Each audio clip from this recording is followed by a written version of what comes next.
Bismillahirrahmanirrahim. Assalamualaikum warahmatullahi wabarakatuh. Sampurasun, semangat pagi. Bagaimana kabarnya?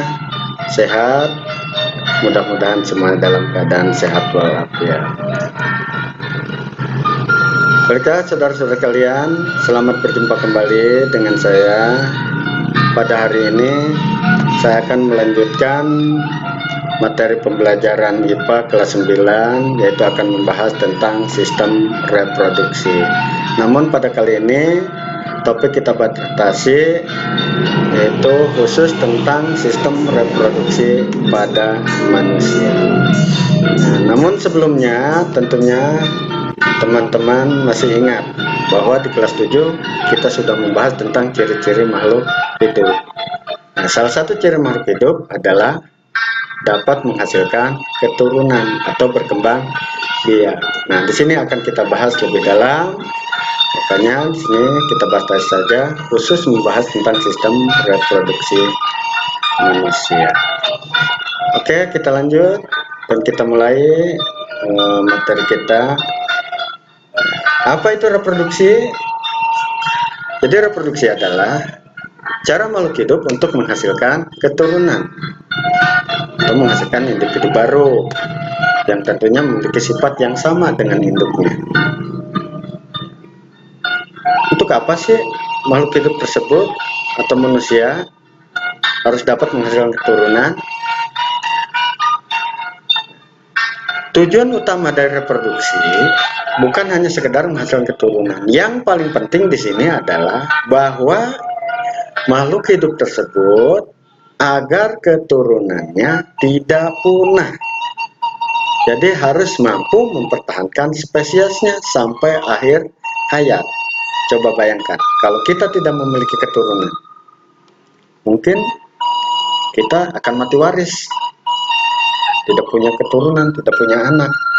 Hanya cukup sampai di sini. Ketika setelah kita mati, ya akan tutup riwayat. Kalau semua makhluk hidup seperti itu, ya udah kiamat, tidak ada generasi berikut.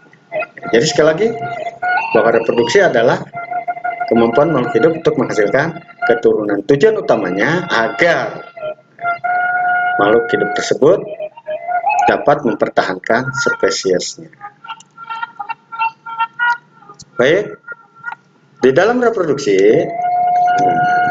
ini ada dua macam. Reproduksi itu ada secara vegetatif dan secara generatif. Nah, manusia ini berkembang biak secara generatif, itu melalui proses perkawinan atau kita kenal dengan secara seksual. Itu yang melibatkan gamet jantan dan gamet betina. Nah, pada manusia, gamet jantan terdapat pada pria yang akan menghasilkan spermatozoa atau sperma yang dibentuk di dalam testis. Sedangkan organ reproduksi pada wanita itu menghasilkan sel telur atau ovum yang dibentuk di dalam ovarium. Nah, di sini kita lihat bahwa organ reproduksi pada pria itu ada beberapa bagian yang memiliki fungsi yang berbeda. Di sini tampak jelas bagian-bagiannya. Kemudian fungsinya apa saja? Paling tidak di sini kita lihat bagian utama dari reproduksi pada pria. Di sini ada 9, ada pestiferan, vesicula seminalis, kelenjar prostat, kelenjar koper, penis, skrotum, epididymis, testis, dan gland penis.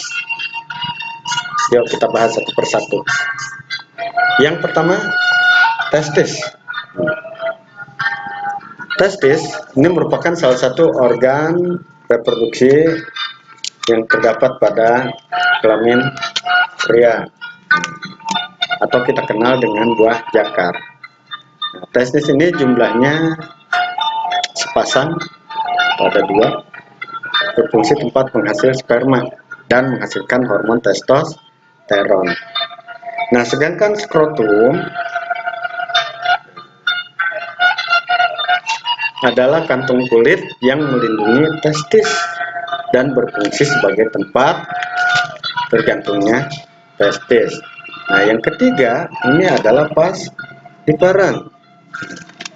Vas deferens ini merupakan saluran panjang yang menghubungkan epididymis dengan uretra dan berfungsi sebagai tempat penyimpan sperma sebelum dikeluarkan dari penis. Kemudian yang keempat adalah epididymis. Ini merupakan saluran yang berkelok-kelok sebagai tempat pematangan sperma. Itu panjangnya kurang lebih 7 meter yang menghubungkan testis dengan vas deferens. Cukup panjang ya. Betul. Nah, ini maka dia memiliki fungsi yang berbeda dengan organ yang lainnya, yaitu sebagai tempat pematangan sperma. Nah, kemudian yang kelima adalah vesicula seminalis, atau kita kenal dengan nama kantung sperma, yaitu merupakan tempat penampungan sperma dari testis, sedangkan kelenjar prostat sebagai penghasil cairan basah berwarna putih dan melindungi sperma. Penis ini merupakan salah satu organ reproduksi laki-laki yang berfungsi sebagai jalan keluarnya sperma dan urin keluar dari tubuh. Sedangkan penis itu sendiri memiliki berbagian, yaitu terdiri dari pangkal, ada bagian kepala, kemudian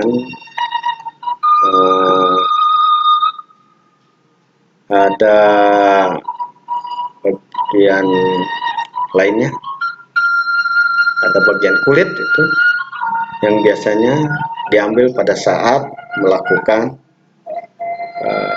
sunat. Ini yang melindungi bagian dalam pada penis. Nah, untuk lebih jelasnya silahkan kalian baca di buku materi IPA kelas 9 khususnya pada organ reproduksi pada pria. Berikutnya adalah organ reproduksi pada wanita. Perlu diketahui bahwa organ reproduksi pada wanita ini ada uterus, serviks, vagina, klitoris, dan labia major. Ini pun sama seperti pada organ pada pria, dia memiliki fungsi masing-masing. Nah, ini kalau kita lihat nampang organ pada wanita ini seperti ini. Nah, ini ovarium, telur, kemudian serviks, uterus, ini rahim, kemudian ada tuba fallopi, endometrium, nah, kemudian ini vagina, saluran tempat keluarnya sperma guys. Nah, ini tampak nampang gambar organ reproduksi pada wanita. Ini yang gambar B. Ini nampak dari samping kan di bagian di dalam tubuh. Bagian A ini tampak dari depan. Ini bentuknya seperti itu. Nah, fungsinya untuk apa saja? Kita lihat satu persatu. Organ reproduksi pada wanita itu yang pertama adalah ovarium. Perlu kita ketahui bahwa ovarium itu dapat menghasilkan telur dan hormon estrogen, dan juga dapat untuk hormon progesteron. Yang kedua, uterus, tuba fallopi atau saluran telur. Ini fungsinya menggerakkan ovum ke arah rahim. Ini tempat terjadinya pembuahan. Kemudian dilanjutkan bagian 3, uterus. Ini sebagai tempat berkembangnya embrio. Nah, tadi dari saluran tuba fallopi terjadi pembuahan, kemudian lanjut masuk ke uterus. Di sini sel telur yang sudah dibuahi ini berkembang menjadi embrio. Terus atau istilah kitanya itu dikenal dengan rahim. Ini bentuknya seperti buah pir yang berongga dan berotot, hanya memiliki satu ruangan. Nah, pada perempuan yang belum pernah melahirkan, ukuran panjangnya itu sekitar 7 cm, lebarnya 4 cm. Fungsinya untuk apa? Tadi perkembangan sel zigot menjadi embrio atau sel telur yang sudah dibuahi. Nah, rahim juga dilindungi oleh 3 macam lapisan dinding, yaitu ada lapisan perimetrium, miometrium, dan lapisan endometrium. Masing-masing lapisan ini juga memiliki fungsi yang sama. Perimetrium berfungsi sebagai pelindung uterus, dengan miometrium ini untuk mendorong bayi keluar pada saat proses persalinan. Sedangkan endometrium ini merupakan lapisan terdalam yang kaya dengan sel darah merah. Ini juga terjadi ketika terjadi proses menstruasi, ketika sel telur tidak dibuahi. Nah, kemudian yang keempat, vagina. Vagina itu adalah organ persetubuhan dan jalan untuk keluarnya bayi pada saat terjadi proses persalinan.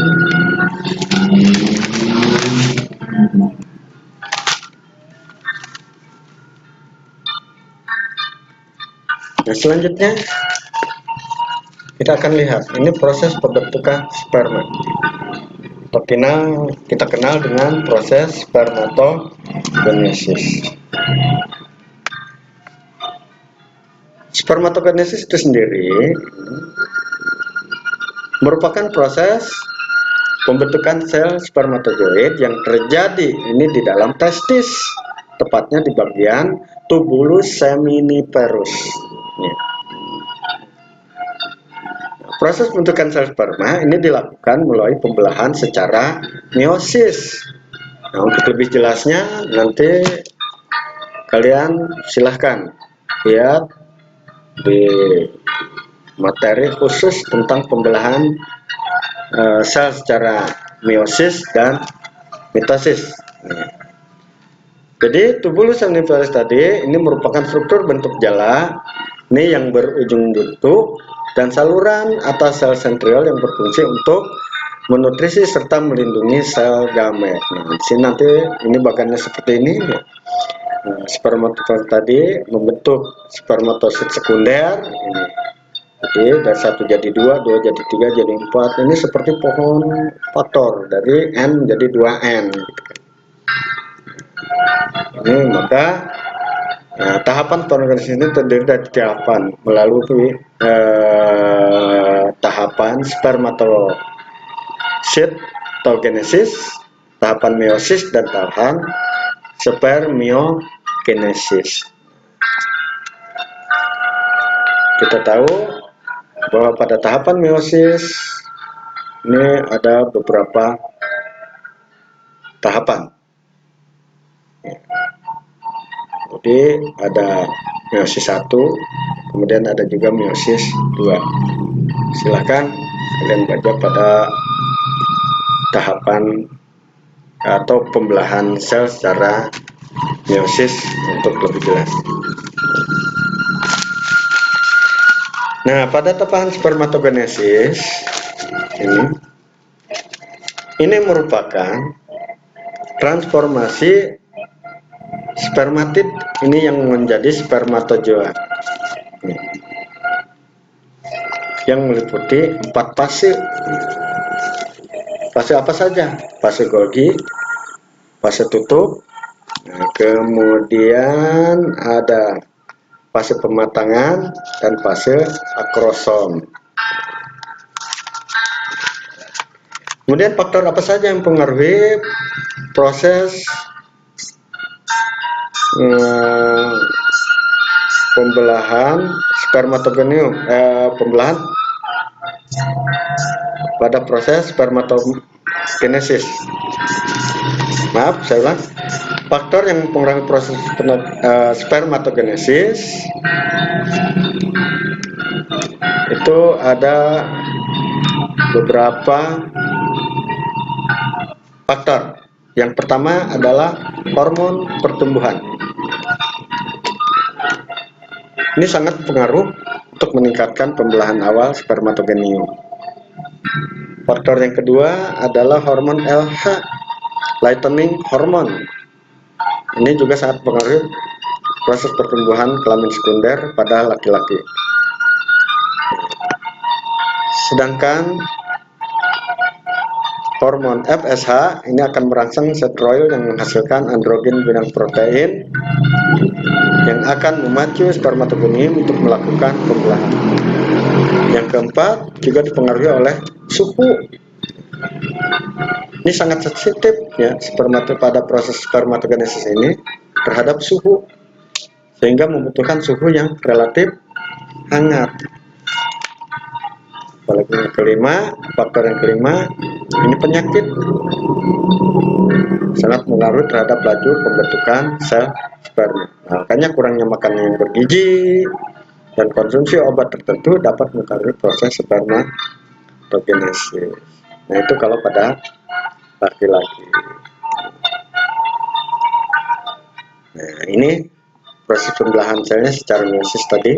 Kalau kita lihat bagian ini prosedurnya spermatogenium, ini benang-benang triol, kemudian ada 2 pasang, 1, 2, 3, 4, kemudian akan tumbuh dewasa, kemudian benang-benang tadi ini akan bergerak ke masing-masing kutub. Nah, ini sepasang sini, dipasang sini, kemudian setelah tumbuh dewasa dia itu akan memisahkan diri, maka akan menjadi 2. Kan dari N menjadi 2N. Ini juga sama seperti awal, ini tumbuh-tumbuh belah, kemudian dari 1 menjadi 2. Oke, berikutnya proses pembentukan telur, ovum, oogenesis. Apa itu oogenesis? Oogenesis adalah proses pembentuknya proses terbentuknya sel telur atau sel ovum yang terbentuk di dalam ovarium. Proses ini terjadi, oogenesis terdiri dari beberapa tahap. Itu sebagai berikut: ada sel primordial, kemudian ada oosit. Oosit ini ada oosit primer, ada oosit sekunder. Kemudian ada badan polar, selootit. Nah, ini juga sama seperti pada proses pembelahan meiosis. Nah, sedangkan kalau pada oogenesis ini akan terjadi pembelahan sel secara mitosis atau amitosis, atau dengan istilah lain dari M menjadi setengah N, 2 sel menjadi 1 sel. Nah, proses oogenesis juga dipengaruhi oleh hormon SH, luteinizing hormone, hormon FSH, estrogen, dan progesteron. Ini sama seperti pada proses spermatogenesis. Nah, ini tampak kalau pada proses oogenesis, ini proses oogenium, ini benang-benang kromosom, kemudian tumbuh, ini diploid, tumbuh dewasa, memisahkan diri, dan diploid menjadi haploid. Yang ini mati, yang ini tumbuh, dan seterusnya. Ini juga tumbuh 1, yang ini mati, makanya bentuk ovum yang haploid. Jadi hanya 1, tidak kembar. Oke, saudara-saudara kalian, untuk pembahasan ini sementara saya cukupkan sampai sini dulu. Untuk lebih jelasnya silahkan kamu buka di buku paket IPA kelas 9 tentang reproduksi pada manusia. Jadi sekali lagi ini hanya sekedar ulasan secara garis besar saja. Untuk lebih detailnya kamu baca di beberapa sumber. Yang saya sarankan jangan bosan untuk belajar, terus belajar, dan terus belajar. Oke, sampai sini dulu. Untuk pembahasan berikutnya nanti kita lanjutkan pada session berikutnya. Terima kasih. Assalamualaikum warahmatullahi wabarakatuh. Sampai jumpa.